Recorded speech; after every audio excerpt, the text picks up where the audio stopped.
വിജയൻ എന്ന നേതാവിനെ ഇടതുപക്ഷ സർക്കാരിനെ പുകഴ്ത്തുന്ന NSS കോൺഗ്രസിന് തലവേദനയാണ്.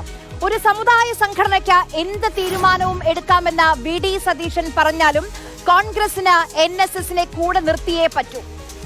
ഇനി കോൺഗ്രസിന്റെ കൂടെ പെരുന്ന നിന്നില്ല എങ്കിലും AKG സെന്ററിന്റെ കൂടെ നിൽക്കുന്നത് ബുദ്ധിമുട്ടാകും, പ്രത്യേകിച്ചും ഈ തെരഞ്ഞെടുപ്പ് വർഷത്തിൽ.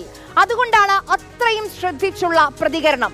വർഗീയവാദികളെ പെരുന്നയുടെ പടി കയറ്റില്ല എന്ന NSS നിലപാടിനെ പ്രതിപക്ഷ നേതാവ് അഭിനന്ദിക്കുന്നുണ്ട്.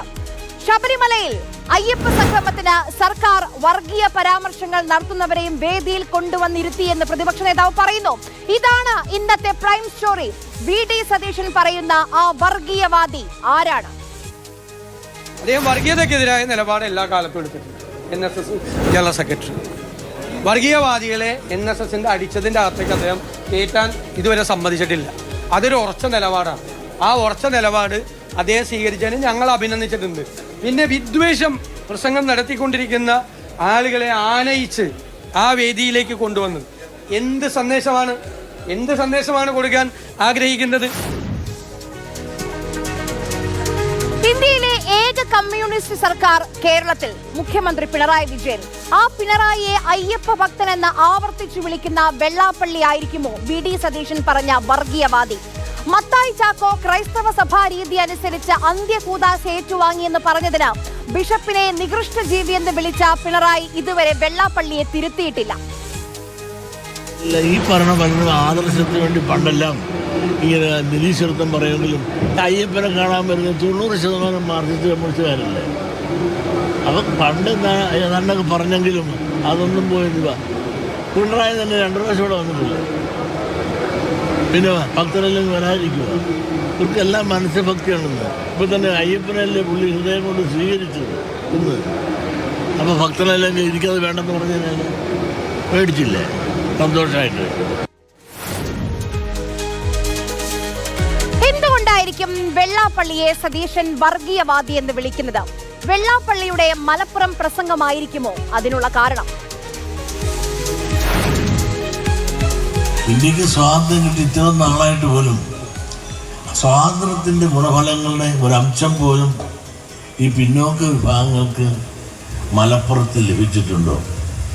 തൊഴിലുറപ്പുണ്ടായിരിക്കും, അതിലൊക്കെ നമുക്ക് വളരെ പ്രാതിനിധ്യമുണ്ട്. ബാക്കി എന്തിനാണ് നമുക്ക് പ്രാതിനിധ്യം? എല്ലാവർക്കും വോട്ട് കൊടുക്കാൻ മാത്രം വിധിക്കപ്പെട്ടവരാണ്. വോട്ട് കുട്ടി യന്ത്രങ്ങൾ വോട്ട് ബാങ്ക് രാഷ്ട്രീയമായി മാറിയ ഈ കാലഘട്ടത്തിൽ തകർന്നടിഞ്ഞത് ഇവിടുത്തെ പിന്നോക്കക്കാരൻ്റെയും സ്വപ്നങ്ങളാണ്. വെള്ളാപ്പള്ളിക്ക് ഒരു പ്രത്യേകതയുണ്ട്. ഒന്നിനെയും പേരെടുത്ത് പരാമർശിക്കില്ല. പറഞ്ഞില്ല. വിവാദമായാൽ അത് ദുർവ്യാഖ്യാനമെന്ന് പറഞ്ഞ് കൈയൊഴിയാം. മലപ്പുറം ഒരു പ്രത്യേക രാജ്യമാണെന്ന പ്രസ്താവനയിൽ മതവിദ്വേഷം കാണാനില്ല എന്ന് പറഞ്ഞ് കേസെടുക്കാൻ പോലീസും തയ്യാറായില്ല. വെള്ളാപ്പള്ളിയെ ന്യായീകരിക്കാൻ ആദ്യം രംഗത്ത് വന്നത് K സുരേന്ദ്രനും KP ശശികലയുമായിരുന്നു. ഹൈന്ദവ സമൂഹത്തിന്റെ അവിഭാജ്യമായ ഭാഗമായ SNDP, അതിന്റെ ആരാധ്യനായ നേതാവ്, സത്യം പറഞ്ഞതിന്റെ പേരിൽ ആരും ക്രൂശിക്കപ്പെടാൻ പാടില്ല എന്നതുകൊണ്ടാണ് ശക്തമായ പിന്തുണയുമായി ഹിന്ദു ഐക്യവേദി ഇന്ന് ഇവിടെ മാധ്യമ സുഹൃത്തുക്കൾക്ക് മുന്നിൽ എത്തിയിരിക്കുന്നത്. അത് ഇത്തരത്തിൽ ശക്തമായൊരു പിന്തുണ കൊടുക്കുന്നത് ഹിന്ദു സമൂഹത്തിൻ്റെ ഒരു സമുദായ സംഘടനയുടെ നേതാവാണ് എന്നതുകൊണ്ട് അദ്ദേഹം പറഞ്ഞു ഞങ്ങൾ പിന്തുണയ്ക്കുക എന്നുള്ളത് മാത്രമല്ല, സത്യം ആര് പറഞ്ഞാലും അവരോടൊപ്പം ഞങ്ങൾ ഉണ്ടായിരിക്കും. വെള്ളാപ്പള്ളിയുടെ നിലമ്പൂർ പ്രസംഗത്തെ ന്യായീകരിക്കുന്ന പിണറായിയാണ് പിന്നെ കേരളം കണ്ടത്.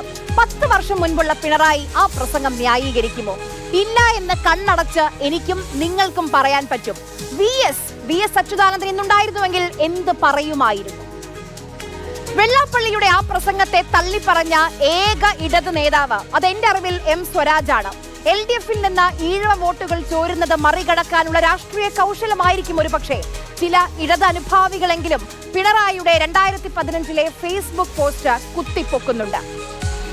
RSSന്റെ നാവ് കടമെടുത്ത് വെള്ളാപ്പള്ളി നടേശൻ സഖാവ് VSനെ അവഹേളിക്കുന്നത് അവസാനിപ്പിക്കണമെന്നായിരുന്നു അന്നത്തെ പോസ്റ്റ്.